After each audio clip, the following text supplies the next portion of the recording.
Le train pour Venise, un film de 1938 d'André Berthaumieux d'après la pièce de théâtre de Georges Bert et Louis Verneuil, avec dans la distribution Huguette Duflot, Madeleine Suffel, Victor Boucher, Louis Verneuil et Max Derly.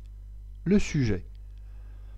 Louis Verneuil, un mari accaparé par son travail et qui délaisse son épouse Huguette Duflot, découvre par hasard que celle-ci compte le quitter pour un oisif élégant en la personne de Victor Boucher.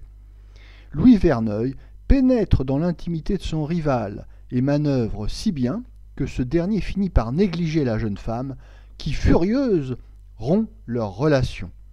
C'est avec son mari qu'elle part pour Venise, abriter une seconde lune de miel. Notre avis. Dans les années 30, les rois du théâtre de boulevard sont par ordre de préséance le maître Sacha Guitry et puis Louis Verneuil. Les deux auteurs sont très différents. Sacha Guitry crée des œuvres très personnelles qui sont centrées sur sa personnalité. Ses pièces sont presque des monologues. Et dans leur forme, les pièces sont éblouissantes. C'est un feu d'artifice de mots d'esprit. En revanche, Louis Verneuil et son fidèle collaborateur Georges Bert s'inscrivent plus dans une tradition du vaudeville parisien. Leur production est plus conventionnelle. Ils ne souhaitent pas révolutionner le genre, mais plutôt le mettre au goût du jour. C'est ce qui est le cas de cette pièce de théâtre, Le Train pour Venise, qui a été créée en 1937 par Louis Verneuil dans le rôle principal, Huguette Duflot, que nous retrouvons dans l'adaptation cinématographique, et Allerme, qui sera remplacé au cinéma par Victor Boucher. Ce théâtre filmé est très proprement mis en image par André Berthaumieux, qui se définissait lui-même comme étant avant tout un technicien du cinéma, mais on se souvient d'un de ses bons films, Le Mort en fuite, en 1936.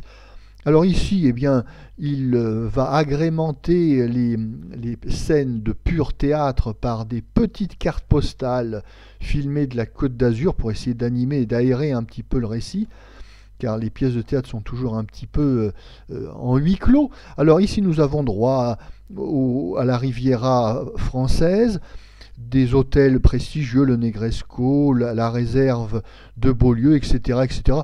Oh, c'est toujours un petit clin d'œil amusant aux spectateurs qui, malgré les congés payés, ne pourra jamais envisager des séjours dans des établissements aussi prestigieux.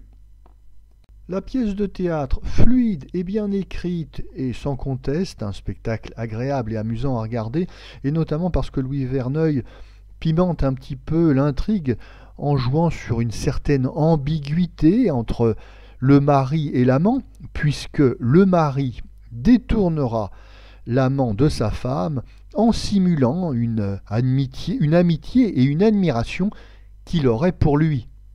Ce vaudeville distrayant est servi par une brochette de bons acteurs. Nous avons Huguette Duflot qui a créé la pièce au théâtre en 1937 et qui est très à l'aise devant la caméra, elle est spontanée et naturelle.